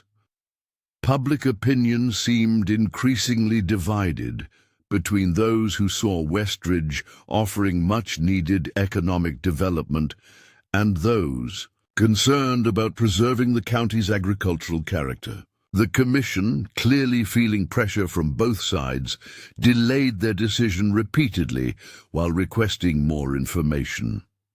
On a warm May morning, as Sophia sorted apples for their second test batch of cider, Margaret arrived at the farm with news. "Chen's been meeting privately with farmers all around you," she reported, "offering prices well above market value for their land. 3 have already sold options from what I hear." Sophia leaned against the sorting table, processing this information. "He's not giving up, is he?" "Not his style," Margaret replied. "Word is, Westridge has invested too much in the planning to back out now. They'll keep pressing until they get their development approved." Later that day, as if to confirm Margaret's intelligence, David Chen himself appeared at the cottage door. His demeanor was all business, but Sophia detected an underlying tension in his carefully controlled expression. "Ms. Carter," he began without preamble, "I'll be direct. The situation has evolved since our last conversation. Westridge has secured options on approximately 700 acres surrounding Willow Creek. Our development will proceed, with or without the county's immediate approval." "Then why are you here?" Sophia asked, not inviting him inside. "Because your property remains the centerpiece of our ideal plan." He produced a document from his portfolio. "This is our final offer. $5 million for Willow Creek Farm, with guarantees that the main house will be preserved as a historical building, and the original North Orchard maintained as a heritage garden. You would retain rights to Joseph Willow's apple varieties and could continue production off-site." The figure was staggering, far more than the property could possibly be worth by conventional valuation. For a brief moment, Sophia allowed herself to consider what such a sum would mean for her family's future. College funds secured, financial stability guaranteed, the endless work and uncertainty of building a business from scratch, replaced by immediate security. "Why so much?" she asked, genuinely curious. "The property isn't worth anywhere near that amount." "Its strategic value to our development plan exceeds its intrinsic value," Chen admitted. "Additionally, the publicity surrounding your restoration project and the discovery of those heritage apples has created complications for our approval process. Acquiring the property resolves those issues." Sophia studied Chen's face, understanding now that the offer wasn't just about acquiring land, it was about acquiring a story. Westridge wanted to incorporate Willow Creek's narrative of agricultural heritage and historical discovery into Their development marketing, neutralizing opposition by appearing to preserve what many residents now saw as a community asset. "I need to think about this," she said finally, "and discuss it with my family." Chen nodded, clearly having expected this response. "Of course, but I should note that the offer expires in 72 hours. Westridge's board meets next week to finalize Phase 1 planning, with or without Willow Creek included." After he departed, Sophia sat alone at the kitchen table, the offer document before her, its figures seeming to grow larger the longer she stared at them.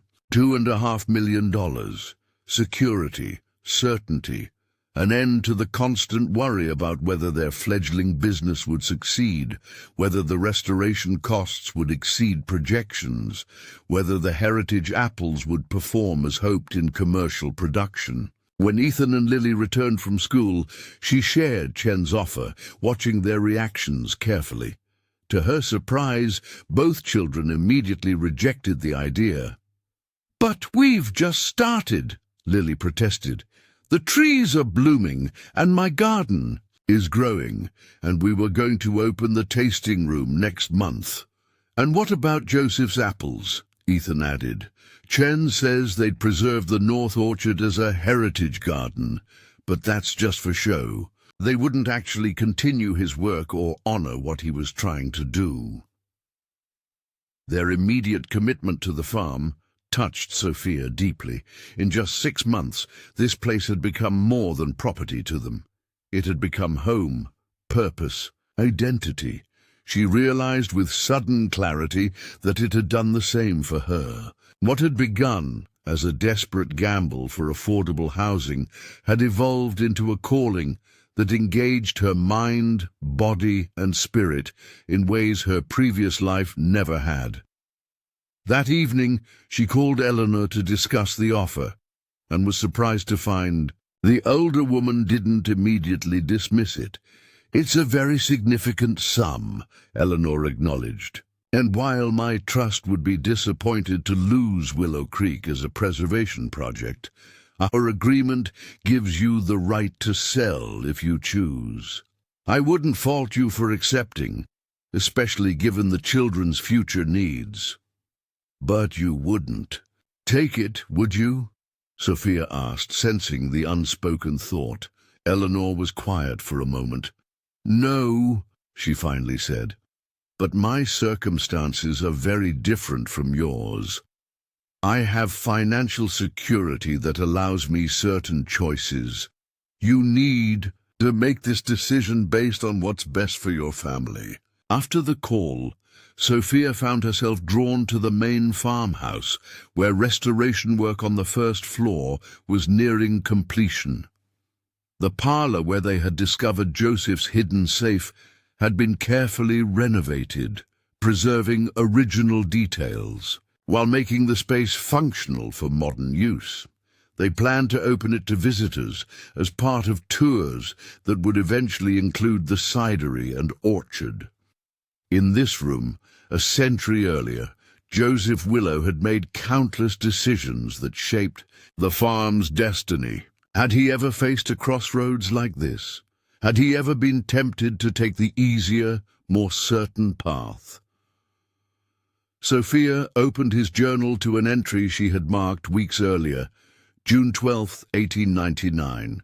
Received an offer today from Western Consolidated. Fruit to purchase the entire North Orchard harvest at a guaranteed price, regardless of quality. The certainty is tempting after last year's market fluctuations. Yet their requirement that I abandon my experimental grafting in favor of their preferred commercial varieties gives me pause.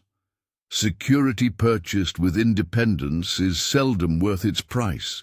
Declined their offer. We'll continue on our chosen path. Uncertain though it may be, the parallels to her current situation were striking. Joseph had chosen independence and purpose over security and certainty. A century later, Sophia faced essentially the same choice. The next morning, she walked, the perimeter of the property alone, trying to see it through fresh eyes. The orchard in full bloom, the newly cleared fields waiting for additional plantings, the small barn transformed into a cidery, the cottage garden bursting with spring vegetables. Everywhere she looked, she saw not just what was, but what could be, the vision gradually taking physical form through daily effort and commitment. Chen's offer promised immediate reward without further struggle. But it also meant surrendering this emerging creation at the very moment it was beginning to reveal its potential. More than that, it meant abandoning the broader vision of what Willow Creek might represent, not just for her family, but for the community and the county's agricultural future.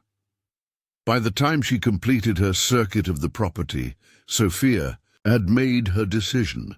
She texted Chen a simple message: "Thank you for your offer, but Willow Creek is not for sale at any price." His reply came almost immediately: "You're making a significant mistake, Ms. Carter. Westridge will proceed with development on all surrounding properties. Your farm will become an island in a sea of construction, with likely impacts on your water access and business viability." The threat was thinly veiled but clear. Westridge intended to move forward aggressively, possibly using their surrounding properties to create problems for Willow Creek. Yet, rather than intimidating her, Chen's message solidified Sophia's resolve. If Willow Creek was worth surrounding, if it was worth $5 million to Westridge, then it was certainly worth fighting for. That afternoon, she called a meeting at the farm, inviting Eleanor, Dr. Oakes from the university, Ray, Margaret, and several neighboring farmers who had expressed concern about Westridge's plans. They gathered in the newly renovated parlor of the main house, with additional folding chairs brought in to accommodate everyone. "Thank you all for coming," Sophia began.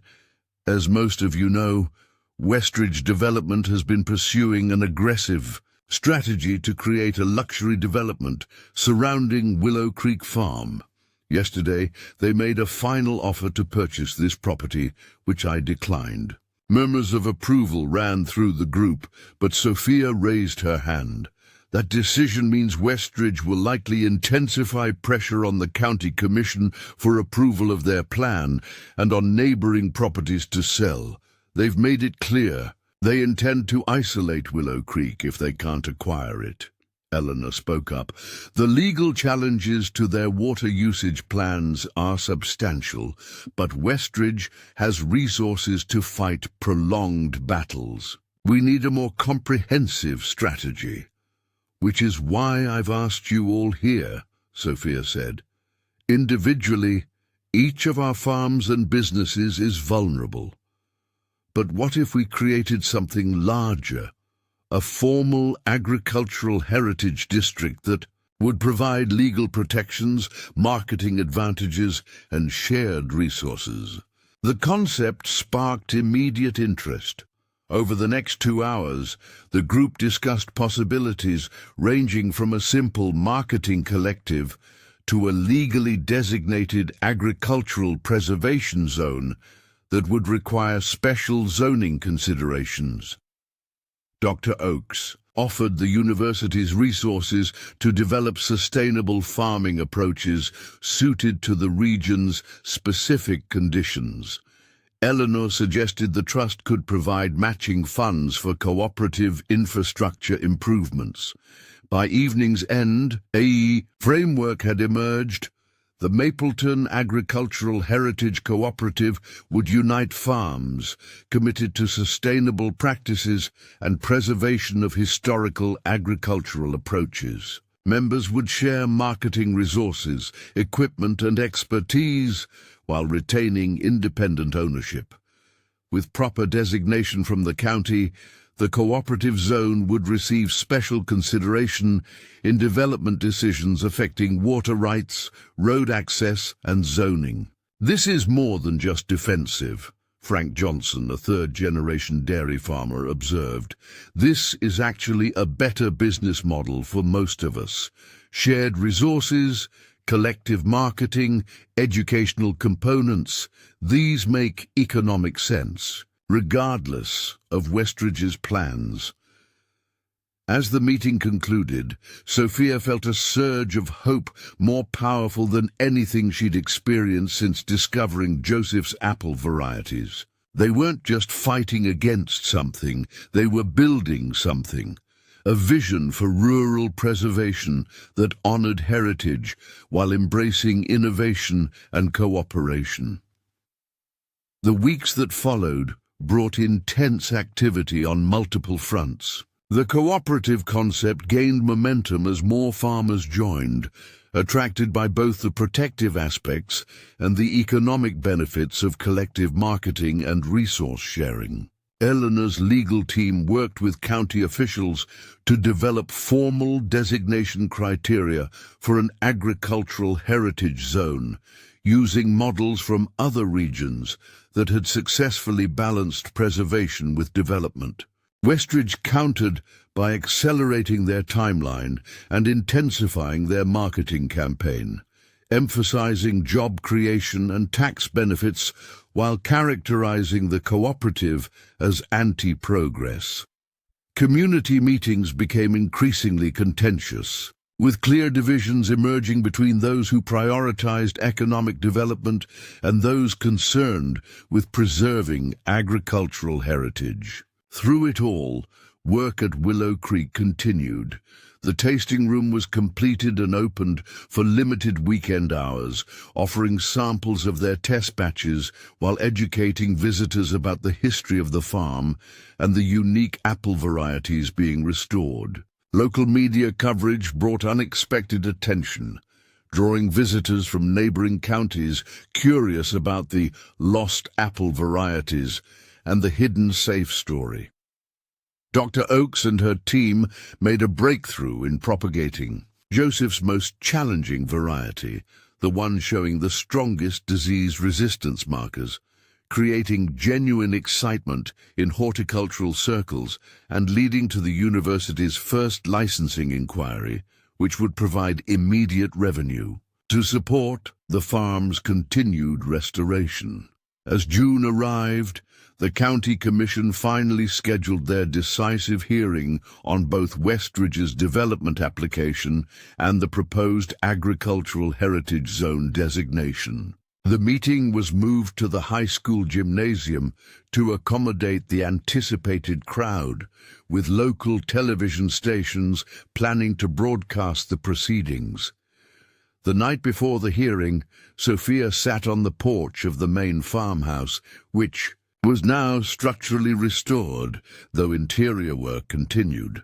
The view across the orchard to the rolling hills beyond was spectacular in the evening light, the young fruit now visible on trees that had been neglected for years before their rescue. She was joined by Ethan and Lily, both uncharacteristically quiet as they contemplated the next day's hearing. "What happens if we lose?" Lily finally asked, voicing the question that had lingered unspoken between them. Sophia considered her answer carefully. "If the Commission approves Westridge's plan without the Agricultural Heritage Zone protections, we face a more difficult path. But we don't stop. We adapt, we persevere, we find another way forward." "Like Joseph did during the drought of 1894, Ethan said, referencing a journal entry they had read together, when he wrote about converting adversity to advantage by developing more drought-resistant grafting techniques. Sophia smiled at her son's perfect recall of Joseph's words. Exactly. Whatever happens tomorrow, Willow Creek has already achieved something important. It's connected us to this land, to its history, and to each other in ways I never imagined possible when we first saw that auction sign. The gymnasium was filled beyond capacity the following morning, with passionate supporters on both sides carrying signs and wearing buttons declaring their positions. The commissioners sat at a long table on the stage, looking somewhat overwhelmed by the turnout and the emotional intensity in the room. David Chen presented first, his presentation polished and persuasive as always. The economic benefits he outlined were substantial. Hundreds of jobs, millions in tax revenue, infrastructure improvements that would benefit the entire county. He emphasized Westridge's commitment to environmental sustainability and aesthetically pleasing design that would honor the rural character of the region while bringing necessary economic development. When Eleanor presented the Agricultural Heritage Zone proposal, she took a different approach, focusing not on opposition to Westridge, but on the positive vision of the cooperative. She detailed how the proposed zone would preserve working farms, while encouraging innovation, education, and sustainable practices. Rather than preventing all development, the designation would create guidelines, ensuring compatibility with existing agricultural operations. This isn't about choosing between past and future, she concluded. It's about building a future that honors and incorporates our agricultural heritage rather than erasing it. Public comment lasted for hours, with impassioned speakers on both sides. Business owners emphasized the need for economic growth. Farmers spoke of multi-generational connections to the land. Younger residents described the challenge of finding local employment, while older ones expressed concern about losing community character. When Sophia's turn came, she brought something none of the others had, a tangible product of Willow Creek's restoration. Placing a bottle on the commissioner's table, she explained, "This is the first official bottling of Willow Resurrection cider, made from the historic orchard we've restored. It represents what's possible when we approach development as enhancement rather than replacement." Glancing toward the section where Ethan and Lily sat with Margaret and Ray, she added, "When I first came to Mapleton County, I was a single mother with few prospects beyond waiting tables. Willow Creek Farm gave my family not just a home, but a purpose and a future. I believe the Agricultural Heritage Zone can do the same for our entire community. Honor our past while opening doors to new possibilities that remain true to who we are." The commissioners ultimately voted 3-2 to approve the Agricultural Heritage Zone designation, with modified boundaries that still allowed for a scaled-down version of Westridge's development in less agriculturally significant areas. It was a compromise that left neither side completely satisfied, but that most community members viewed as a reasonable balance. For Willow Creek, the decision meant protection of their water rights, limitations on incompatible adjacent development, and formal recognition as an agricultural heritage site that would enhance their marketing position. For the newly formed cooperative, it provided a foundation for collective action that would strengthen all participating farms. 1 month later, as summer reached its peak, Willow Creek Farm hosted the official launch of their first commercial cider release. The event doubled as a celebration of the cooperative's formation and a thank you to the community members who had supported their efforts. The restored farmhouse and grounds welcomed over 300 visitors throughout the day. Tours of the orchard, demonstrations of traditional cider pressing techniques, and tastings of both conventional and heritage variety ciders created an atmosphere of celebration and accomplishment. Eleanor, observing the activity from the shade of an ancient oak tree, smiled as Sophia joined her. "You've created something remarkable here in just 9 months," she said. "Joseph Willow would be proud." "We've created it," Sophia corrected her. "Without your trust, none of this would have been possible." Eleanor shook her head. "The trust provided opportunity, but you provided vision and determination. There's a difference between restoring buildings and revitalizing a heritage. You've done both." As the celebration continued into evening, with string lights illuminating the orchard and local musicians playing on the farmhouse porch, Sophia found a quiet moment to visit the parlor where they had discovered Joseph's safe. The restored room now featured a display of items from the safe, the journal, ledgers, and period photographs, along with the story of their discovery. She opened the journal to its final entry, written in 1924, when Joseph was in his 70s, August 17th, 1924. "Placed this journal and other papers in the vault today, a record of our stewardship for whoever might follow. Orchards, like all, worthwhile endeavors require faith in a future beyond our own horizon. We plant trees whose full maturity we may never witness, graft varieties whose peak production will come after our hands can no longer harvest them. This is not folly but wisdom, to contribute to a story longer than our own chapter, to nurture something that will outlast us. Willow Creek has been my life's work, not because I shaped it, but because it shaped me. May whoever finds these words understand that the true harvest of this place is not measured only in bushels or barrels, but in the cultivation of both land and character."